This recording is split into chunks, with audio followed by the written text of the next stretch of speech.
Some of our neighbors think we're building a bomb shelter, and I love the look on their faces when I tell them it's something even more important to our survival.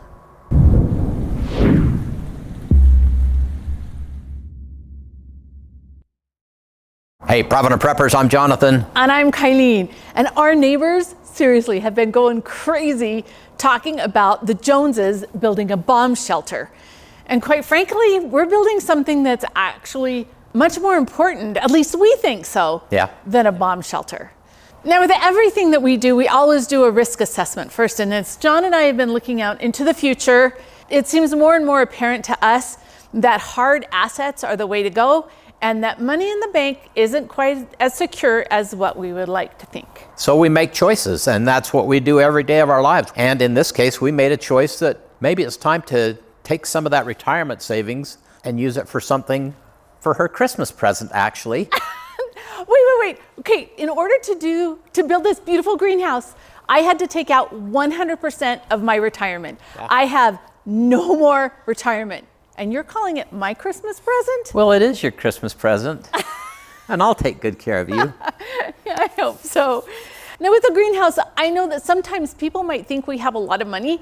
That's not the way that it is. We've had to make incredible sacrifices for this. As our friends and family are all taking vacations and buying all the fun toys, we're doing other things. We're spending our money in other ways, and it's been a lot of sacrifice and a lot of saving and a long time. We've wanted a greenhouse for a long time, but it never felt like the right thing to do until we found the right design. In fact, we went and saw Nate Christensen. He's with the Manti Homestead, and this greenhouse is patterned after his. So I'll leave a link to one of the video tours that we did with Nate in the card in the corner. Go look at it and see, and you'll be able to see what it is we're doing. In order for us to do this correctly, it's a huge investment in time and in money and in resources. But the payoff is, for us, is a much higher level of self-reliance, because we can have fresh, local food year-round. For me, the health benefits are tremendous because I thrive in my garden, right? And so during the wintertime, life gets a little bit rough for me, but now I'll be able to go into this high oxygen environment with my sunshine and my plants and just enjoy and eat more healthy foods, lots more healthy foods. And we mentioned that we had looked at greenhouses for a long time, but we found that all the greenhouses that we had looked at up to that point, they were like 6-month greenhouses. You could use them in the spring, you could use them in the fall and extend the season, but they'd freeze in the winter and they'd roast in the summer, and they were just not a really good way for us to go. Following Nate's design, or most of Nate's design anyway, we've got a few little tweaks in there that are our own, but we found a friend, James, who I love that man. He has made my dream come true, and he has been working really hard on it. Even though I'm a bit of a crazy lady and most people look at what I'm doing and just think I'm crazy, he's been incredibly helpful in helping us to design this and to make it work and find the right contractors. One of the things that varies between our greenhouse and Nate's is that mine had to be 100% handicap accessible.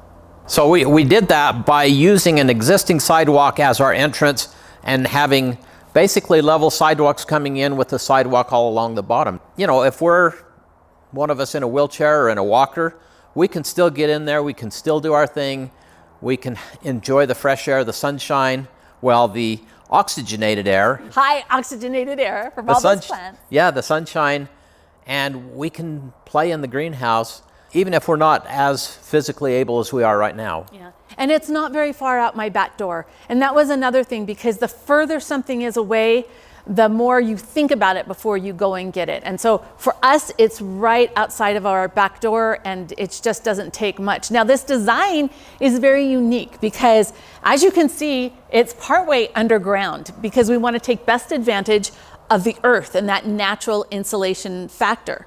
And then we have earth tubes. This is the part that makes me look really crazy. Yes, it looks like something out of a Dr. Seuss book here. It's kind of funky looking, but we have fresh air that comes in from the outside all year round. All this air is coming through these tubes, and in the summertime, it's bringing in cooler air than outside, and in the wintertime it's bringing in warmer air than outside. So we have the benefit of the fresh air, but we temper that through these ground earth tubes. So we're getting just a way to moderate the temperature inside that greenhouse. Because the earth stays at a constant temperature, and we've buried these, 10 feet under the ground or so? They're under there. The other thing that we did is we copied this from Nate, is we've got these cold sinks. And so what happens with that is the cold air in the greenhouse drops down into these big double barrels that are under the ground. And as it warms, it comes out the top of the back of the greenhouse, creating a convection. And then the third thing that we've got going on here is thermal mass. And we've got giant IBC totes that are black to make sure that they absorb the heat. And then when the greenhouse cools off, that's the mass. And that also moderates that temperature that just stabilizes that through the year. Now it's still going to be warmer in the summer and cooler in the winter, but it stays a growing temperature all year long, even for citrus and things like that. So a lot of design and a lot of wonderful thought and examples, and just taking the best of all the worlds is what we've done to pull this together. And now when it comes to what I'm growing in the greenhouse, not only am I growing foods to make sure that we can eat all winter long that we can't grow in our garden, but I'm going to grow things that would be important to me. And those are things like lemons and limes and ginger and turmeric, just different things that I would be really sad if I couldn't buy for a really long time. And I'm super excited about that. But one of the things that I'm most excited about is the peace that I think that this greenhouse will bring me. It's a quiet place to go and just feel peace, feel the sunshine, there's more oxygen, and it also brings peace of mind that our family has definitely increased the food security without the need for any electricity, for any natural gas, for any supplemental anything in this greenhouse. The only thing we're dependent on is water. And it's very, very low maintenance. Once this thing is built, the only thing that may go bad is the polycarbonate glazing, the greenhouse glazing. So at some point, yes, that's probably going to need to be replaced, but that's probably 10 years out.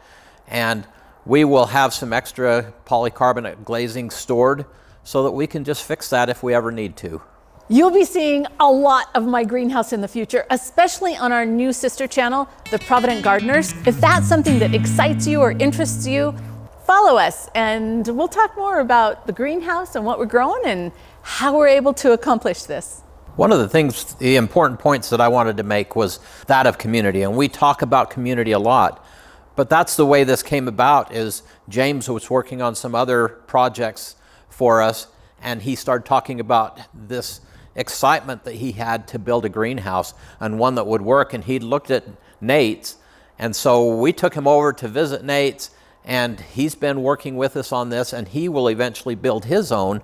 But this whole idea of community and working together and finding people that have common interests and then feeding on that to help our dreams happen. Yeah. With the different talents and skills, because it starts with Nate and Nate's ability to design, right? And then we're watching him on the Manti Homestead, and even James saw him there. And then one day I'm like, James, I'm crazy, but do you think this is possible?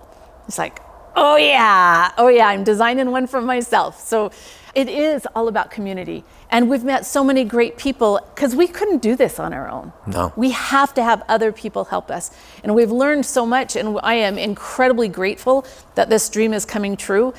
But we've also made a lot of sacrifices to make this happen. Financially, we're gonna be eating a few more rice and beans. John will be happy about that.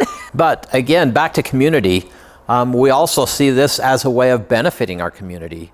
This will be an opportunity for us to help other people, particularly in a crisis. But this is just a way of giving back to our community and building our community.